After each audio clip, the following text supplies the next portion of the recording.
Olá pessoal, vamos dar início à nossa aula de resolução de questões da banca Copeve, da Federal de Alagoas. Separei algumas questões aqui que trabalham tanto temas da licenciatura como temas que caíram em provas do bacharelado. A banca Copeve tem a característica de ter enunciados relativamente longos e algumas questões que trazem verificar se determinados itens são verdadeiros ou falsos, né? Verificar quais afirmativas são verdadeiras. Então acaba sendo uma prova de certa forma cansativa. Mas separei algumas questões aqui que abordam temas recorrentes. Vamos dar uma olhada nelas agora. Primeira questão, uma questão sobre avaliação física. Um dos ramos das ciências biológicas que tem por objetivo estudar os caracteres mensuráveis da morfologia humana, segundo Sobral e Silva, é a antropometria. Para a avaliação antropométrica de forma correta, faz-se necessária a existência de demarcações de pontos anatômicos padronizados. Esses pontos devem ser localizados por meio da palpação e identificação da padronização específica. Nesse contexto, assinale a alternativa correta. Bom, nessa questão aqui, ele traz um enunciado relativamente longo, mas que não vai ser, de certa forma, útil na questão, já que cada item vai trabalhar um tema diferente. Mas vamos dar uma olhada aqui nas alternativas. Alternativa A. Segundo Hayward Stolarski, homens e mulheres são considerados obesos quando apresentam percentuais de gordura maiores que 32% e 25%, respectivamente. Na verdade, está invertido, né? Para homens é 25% e mulheres 32%. Alternativa B. Para avaliação da composição corporal, as medidas de dobras cutâneas têm sido utilizadas como uma das principais medidas diretas para a identificação do percentual de gordura. Bom, na verdade, a avaliação da composição corporal a partir de dobras cutâneas é um método duplamente indireto. Né? O método direto, o único método direto, é a dissecação de cadáveres, já que vai pesar cada componente separadamente. Já o método de dobras cutâneas é um método duplamente direto, porque a partir dele a gente encontra a densidade, e a densidade é validada por um método indireto, normalmente pela pesagem hidrostática. Se você tiver interesse em aprofundar um pouco mais nesse assunto de avaliação da composição corporal, a gente tem uma aula específica no nosso módulo 1 do curso online, uma aula específica sobre avaliação da composição corporal. O link está na descrição aqui desse vídeo para você encontrar mais informações. Vamos para a alternativa C. Para a avaliação da composição corporal, o índice de massa corporal, IMC, é uma das técnicas mais utilizadas em estudos populacionais, especialmente pela praticidade e pela precisão em medir e identificar os diferentes componentes da composição do corpo, podendo principalmente diferenciar a massa de gordura e a massa livre de gordura. Bom, apesar do IMC de fato ser uma das técnicas mais utilizadas em estudos populacionais, já que é extremamente prático, ela não tem essa característica de diferenciar os componentes da composição corporal, já que ela utiliza apenas o peso e a altura. Ela é principalmente uma medida para verificar os índices de saúde, né, e não de composição corporal. Alternativa D. Uma das variáveis morfológicas na avaliação da aptidão física é o somatotipo, termo criado na década de 40 do século XX, que relatou a existência de 3 componentes primários presentes em todos os indivíduos. A endomorfia, que apresenta predomínio de formas lineares e corresponde aos tipos longilíneos, a mesomorfia, que se caracteriza por maior massa musculoesquelética, e a ectomorfia, que indica uma maior tendência à obesidade. Bom, apesar dele ter trabalhado o somatotipo aí de forma bem grosseira, né, bem resumida de fato, ele inverte os termos de ectomorfia e endomorfia. Nesse resumo dele, a ectomorfia, que deveria ser o predomínio de formas lineares, e a endomorfia seria essa maior tendência à obesidade. Então a alternativa E, por eliminação, já é a correta. Vamos conferir se de fato é. Para tomadas de medidas antropométricas, deve-se considerar, dentre outros pontos anatômicos, o vértex, se localiza na parte mais superior do crânio, estando a cabeça posicionada com o plano de Frankfurt horizontalmente em relação ao solo, e é usado para a determinação da estatura. Perfeito já. Acromial, que é o ponto mais lateral do bordo superior e externo do processo acromial da escápula, e iliocristal, que é o ponto mais lateral do bordo superior da crista ilíaca.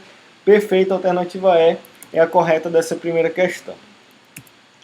Segunda questão. A aptidão física é a capacidade de realizar atividades físicas e pode ser abordada de duas formas.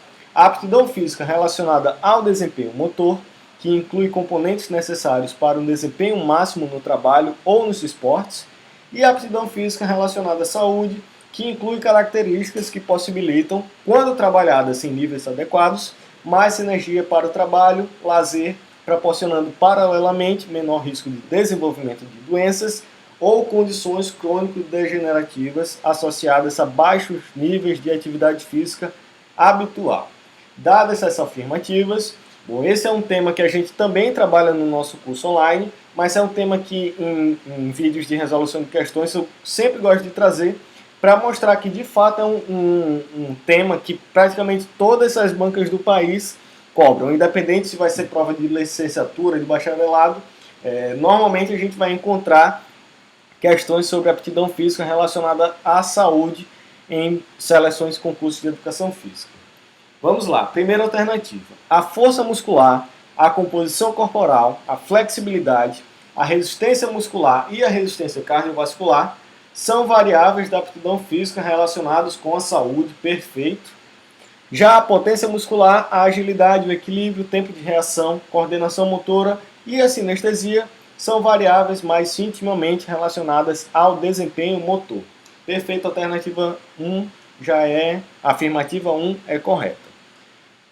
Afirmativa 2. A flexibilidade se refere ao grau de amplitude de movimento que uma ou um conjunto de articulações pode alcançar. Verdadeiro. Por outro lado, a força muscular é a capacidade do organismo resistir à fadiga em esforços de média e longa duração. Na verdade, não é a força muscular, e sim a resistência muscular, que é essa capacidade de resistir à fadiga em esforços de média e longa duração. A afirmativa 2 é falsa.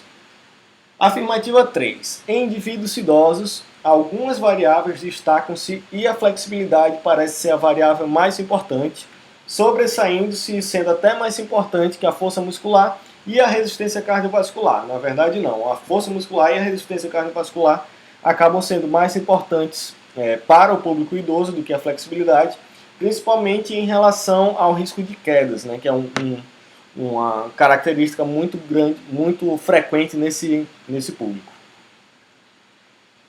Quarta afirmativa, a composição corporal é uma variável da aptidão física muito utilizada para se estimar o risco de doenças cardiovasculares, especialmente quando se avalia a distribuição da gordura corporal, que tende a ser diferente em homens e mulheres. Nas mulheres, a distribuição de gordura é denominada de distribuição ginoide, ou em forma de pera. Por outro lado, nos homens, a distribuição de gordura é denominada de androide, ou em forma de maçã. Perfeito. Então temos as afirmativas 1 e 4 verdadeiras. A alternativa B é a correta. Terceira questão. Toda e qualquer prescrição de exercício físico deve apresentar um objetivo para que se possa identificar sua eficiência e eficácia. Segundo Morrow Jr., na área do desempenho humano, os objetivos abrangem 3 áreas. Nesse contexto, dadas essas afirmativas, então nessa questão ele vai falar principalmente da taxonomia, né, dos domínios do desempenho humano, que recentemente a gente colocou no nosso Instagram uma questão que vai resumir esses domínios: domínio cognitivo, psicomotor e afetivo. Se você tiver interesse, dá uma olhada lá no nosso Instagram para se aprofundar um pouquinho mais. Vamos lá. Primeira afirmativa. Os objetivos na área do desempenho humano envolvem o domínio cognitivo, psicomotor e o domínio afetivo. Perfeito. Afirmativa 2. O sistema de classificação, a taxonomia dos domínios na área do desempenho humano, determina que o domínio psicomotor deve levar em consideração a avaliação, o recebimento, a responsividade, a organização e a caracterização por um complexo de valor. Na verdade, toda essa característica não é do domínio psicomotor, e sim do domínio afetivo. Então, a afirmativa 2 é falsa.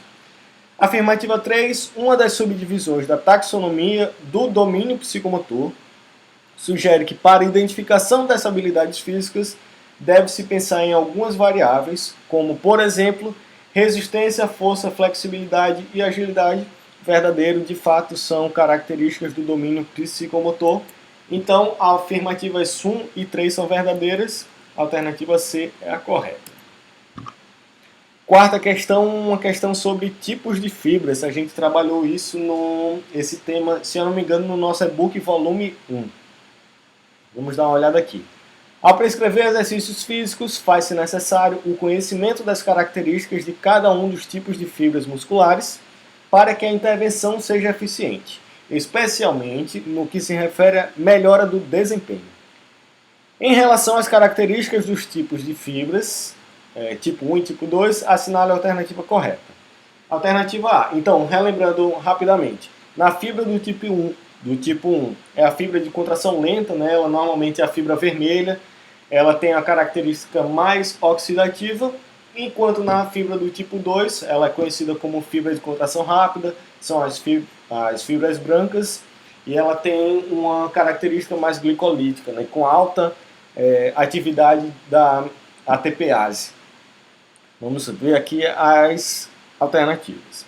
Alternativa A. As fibras de contração rápida, também denominadas de fibras do tipo 2, possuem um alto nível de atividade de miosina ATPase. Perfeito, já é a alternativa correta. Vamos olhar o porquê das outras alternativas estarem erradas. Alternativa B. As fibras de contração rápida são muito eficientes na produção de ATP a partir da oxidação de carboidratos e gordura. Na verdade, a oxidação de carboidratos e gordura são mais características da fibra de contração lenta, né? A fibra do tipo 1. Alternativa C. As fibras de contração lenta ou fibras do tipo 1 apresentam um retículo sarcoplasmático mais desenvolvido. Isso já é característica da tipo 2. Na tipo 1 a gente encontra mais mitocôndrias. Alternativa D. As fibras de contração lenta ou fibras do tipo 1 apresentam maior facilidade de liberação de cálcio no interior da célula muscular quando estimuladas. Também é característica do tipo 2, já que a liberação de cálcio vai favorecer a maior velocidade aí nas contrações musculares.